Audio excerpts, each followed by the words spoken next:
Hello, dear students. Welcome to part 11 of module 5 data communication. So, as we in every part, I'm repeating this. In module 5 is basically dealing with the synchronization and the error control aspects of data link layer. So far we covered that synchronization, the asynchronous synchronous transmission in detail. Then we move on to our discussion on error control schemes, particularly error detection, and we already seen two popular error detection schemes, that is the CRC and the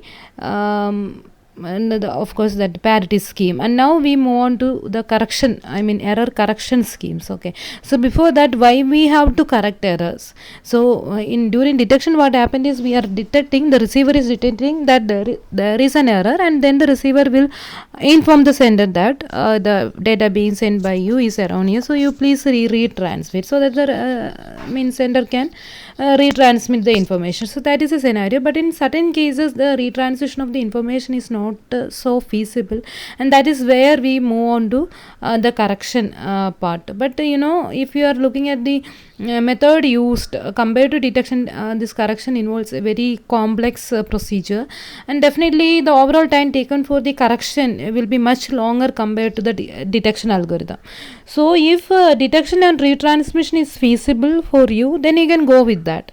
But if detection is, and when it comes to the retransmission part, it may be more time consuming in certain application. In that case, you can go for the correction algorithm, even though it is time consuming, that it will be better compared to the retransmission, detection and retransmission. Okay, so accordingly, depending on the situation, you have to choose whether you want detection and retransmission or whether you want the correction algorithm.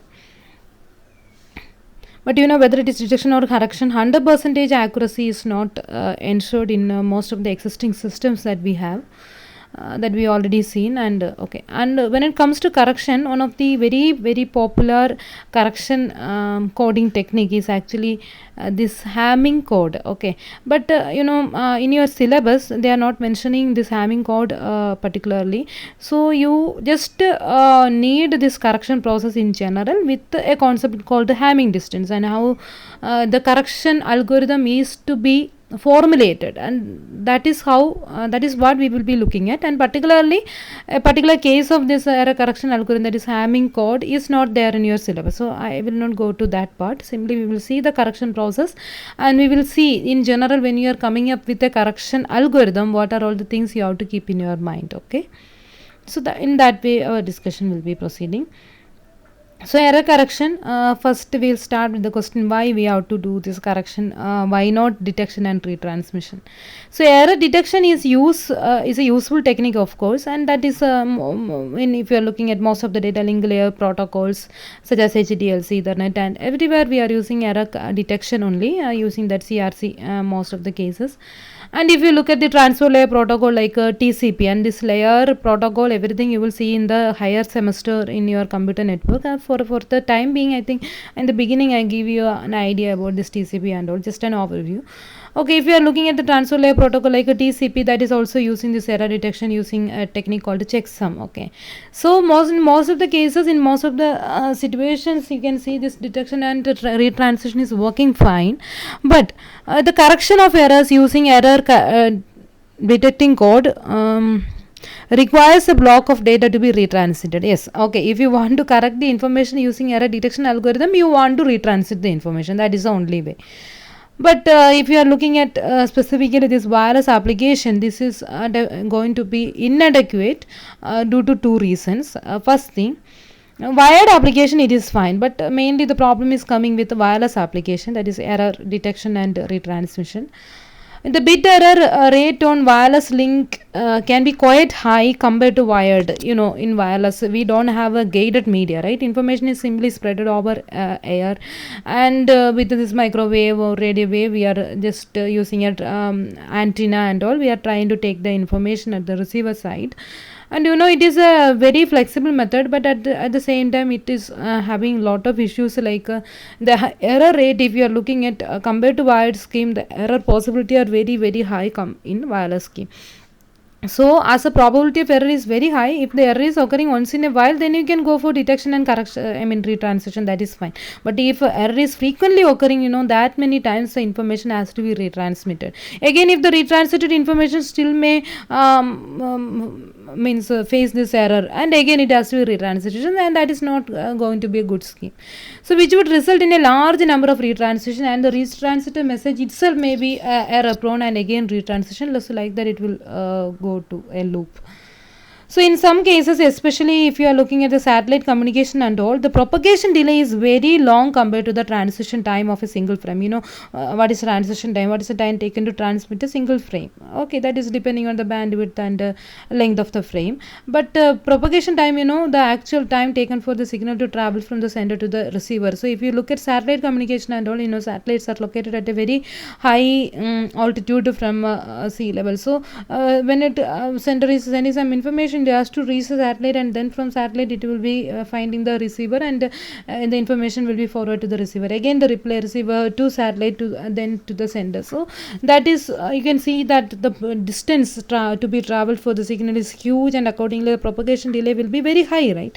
And see now the situation of retransition. So as a propagation delay is more and more, accordingly the retransition time it is the original message you have to propagate that much distance, and again the retransited message, so the overall time taken will be high. So that is a situation in particularly that wireless communication, whether it is wireless local area network or the wireless communication involving satellites, it is going to suffer from this detection, and retransition is not going to be a good technique that can be applied there, due to the high error probability, and also when it comes to satellite communication and all, the propagation delay, both matters.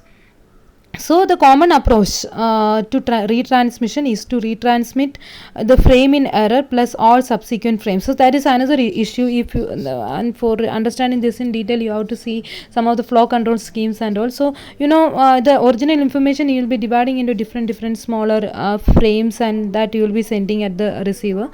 And why you have to divide like that? That is for some other pipelining kind of efficiency that we will see when we are discussing that part, maybe in module 6. Some glimpse you will be getting about it. So the original message anyway you are going to divide into different small frames, and you will be transmitting. So that is a approach we are using in our datagram kind of communication, and in that case, or packet switching in general. So in that case, as part of a single message, suppose the message you divided into 5 frames, and out of these 5 frames only a particular frame reached out of in error, and all the remaining 4 frames are correctly received, but still sometimes the sender may be forced to retransmit all the 5 frames. So that is again going to add the problem, or it is going to give you a cumulative effect.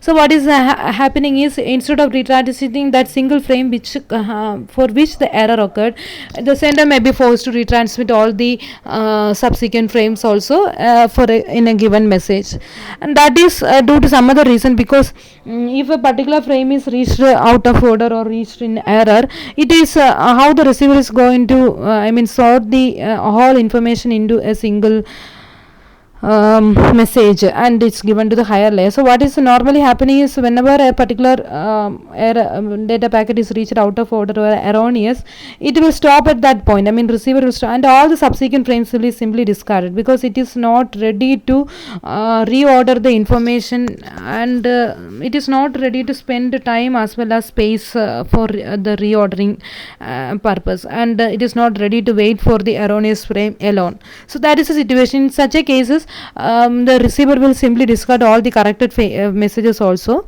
if one of the frame in a given message is erroneously received, and that time the receiver sender has to retransmit all the frames again, and again this issue may repeat also, and like that. So now it is going to give a more serious cumulative impact. So with a long data link, the error in a single frame necessitates retransmitting many frames. So that is another problem. So instead, it would be desirable to enable the receiver to correct the errors in an incoming transmission on the basis of the bits that is being transmitted. So if we have a certain scheme by which the receiver is able to locate correctly which are all the positions of the frame where the bit is changed, then simply the receiver can correct the error by changing the bit. Error in the sense 1 is changed to 0, 0 changed to 1, simply it can take the complement and you can correct it. But the problem is how the receiver is going to identify exactly where the error occurred and how it is going to accordingly how it is going to do the error correction. Okay, so hope you got an idea about error correction, the relevance of error correction, detection and retransition. What is the problem with the detection and retransition? But see, of course, it involves a complex algorithm to be run on the background. But sometimes in wire communication and all, definitely the detection and the retransition is, of course, taking less time compared to correction. And in that time, you can go with the detection and retransition. That is what is happening in most of the wired communication. But in wireless communication, in some other scenario, we are going with the error correction. So now let's see an overview of this error correction process. So at the center side, as if you are looking at the transmitter, we have the k-bit data as usual. That is what we see in our detection also, the k-bit data. Now we are going to give this k-bit data into a forward error correction encoder. Okay, so FEC, a forward error correction encoder, and that will do a mapping of this k bit into an n bit. But see, in detection what we done is this using this k bits we generated some frame check sequence and we appended at the end of the original data bit, so that the original data bit plus a frame check sequence, some error detecting code we sent to the receiver. So that is what happened. But here it is not like that. The original data k bits we will in case of this forward error control scheme, that is a usual practice, we will try to map it into a n bit sequence. Okay, so how this mapping is done is up to the algorithm that we are using. Particularly it will vary from one approach to another, but anyway, when the forward error correction encoder is doing this mapping, something it has to taken care, and that we will see when it comes to its design. So this n bit is being transmitted by the sender and is being received at the receiver side. That is a code word. We call this the new n bit scheme. So that is actually, you can see that this n is normally greater than this k. That means some additional bits, some redundant bit are being added, and that is actually going to help us to correct the error. Okay, or detect as well as correct the error at the receiver side, and that is being received by the receiver. Now the receiver will pass the same code word to the using the same forward error correction algorithm, I mean that decoder part module.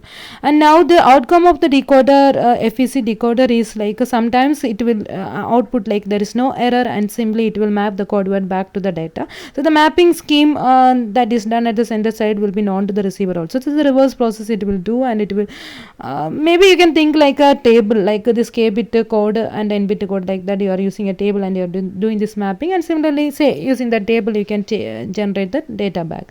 And sometimes it may detect some error, and the errors are correctable error, and definitely it will do that correction, and after doing that correction it will map the code word back to data. And there is one more scenario, definitely the errors are detectable but not correctable errors. Sometimes receiver will detect that there is an error, but it is not able to correct them. That also possible. And now definitely one more scenario is there that is not shown there. Even it will say simply that there is no error, but actually there is error. Okay, so that is some undetected errors are also possible. That is what we call as a residual error. Still it is there, just like error detection scheme. Okay, but anyway it is not shown in the figure. So on the transmission end, each of the k-bit block of data is mapped into an n-bit block, and typically n is greater than k, called this n-bit block is what is called as a code word, using a forward error correction encoder.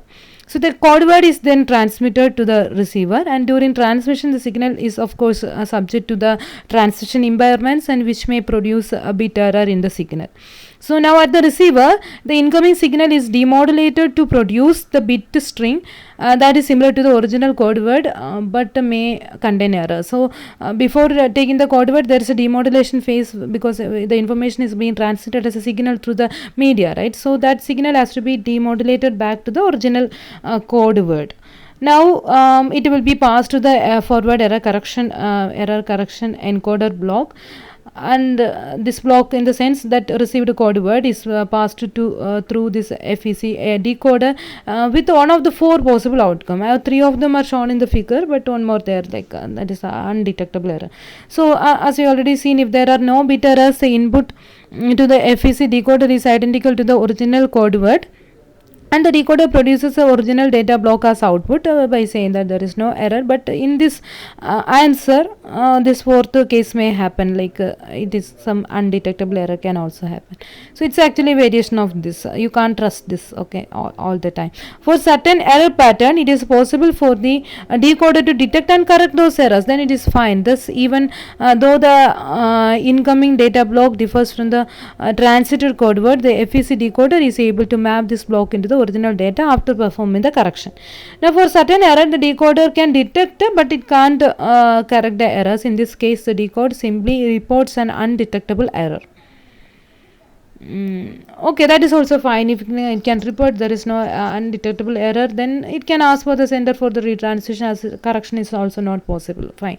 But for certain, typically very rare error pattern, the decoder does not detect any errors have occurred. It will be saying that everything is fine and maps the incoming n-bit block into k-bit block. But the k-bit block is actually different from what is being sent by the sender, the actual message. So this is the undetectable error or the residual error, and some residual error rate is definitely there for all the coding scheme, and we are always trying to reduce that. So in essence, error correction works by adding some redundancy in the sense that n minus k bits, but it is not like appended at the end. It is simply a kind of mapping is normally what is happening here. So definitely the redundancy is there, just like error detection in error correction also. The redundancy makes it possible for the receiver to deduce what the original message. With the help of that redundant bit, the original message is being the receiver is trying to trace the or deduce the original message or correct it back, even in the face of certain level of error rate. Okay, that's all. With this, I think hope you got a glimpse about what is error correction, that block diagram you've seen, but more detail we will see in subsequent part, and also why this error correction particularly. That is the intention of this video. You have to understand why we have to do this, and then only we will enjoy that concept. If there is no relevance for it, definitely why we have to study it. Okay, so that is why we given an introduction in that sense. Okay. In subsequent part, we will see more about this forward error correction block and its design criteria. Okay, thank you.